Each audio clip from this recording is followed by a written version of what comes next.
Now that that's come back, Osama bin Laden has met his righteous justified demise. We need to take a gander at the greater scheme of things. Osama bin Laden's demise, affected by a tenacious United States effort spanning nearly 10 years, is a huge symbolic triumph costly in American blood and treasure. Amid the fully justified celebrations, let us remember this.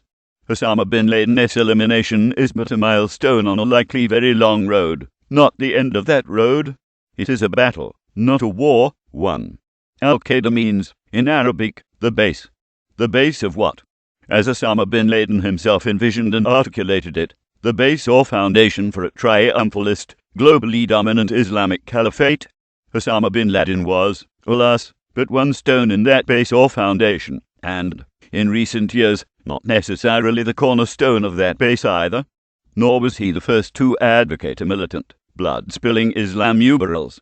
Other Islamists, as they came to be called, served as his spiritual and political mentors, including the Palestinian firebrand Abdullah Razam in the 60s, 70s, and 80s, and before that Egyptian firebrand Sayyid Qutb, educated in America where he developed a pathological hatred of the country.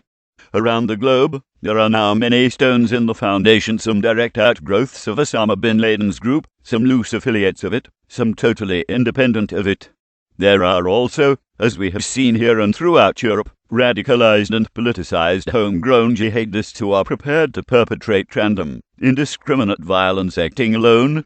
Violent Islamist groups now exist around the world, not just in the Middle East and across northern Africa, but further down the continent, in Somalia, Sudan, and elsewhere on the fringes of China and India, in Indonesia and the Philippines on the fringes of Russia, and in self-isolated, pandered-to enclaves in England, Denmark, Holland, Germany, and France.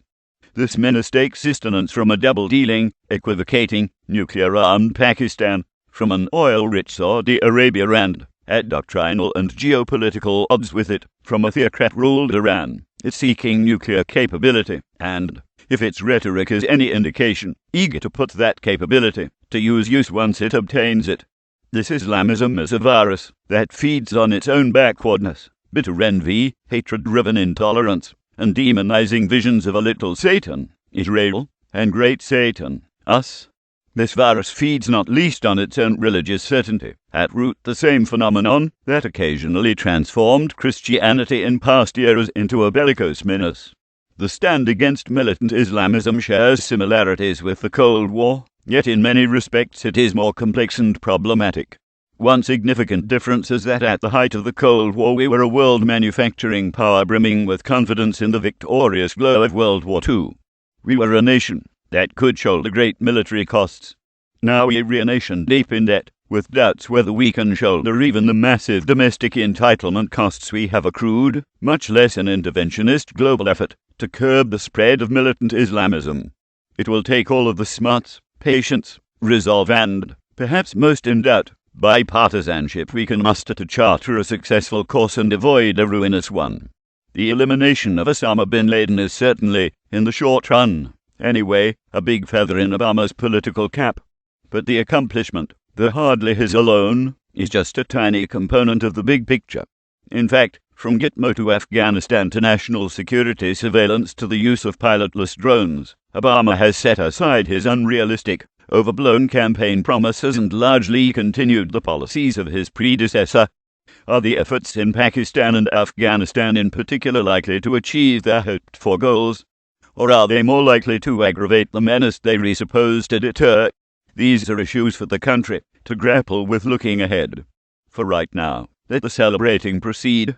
Then it is back to duty posts. And speaking of that, let's really get back to the issue of the war on terrorism. The war on terrorism is not just about Islamificism.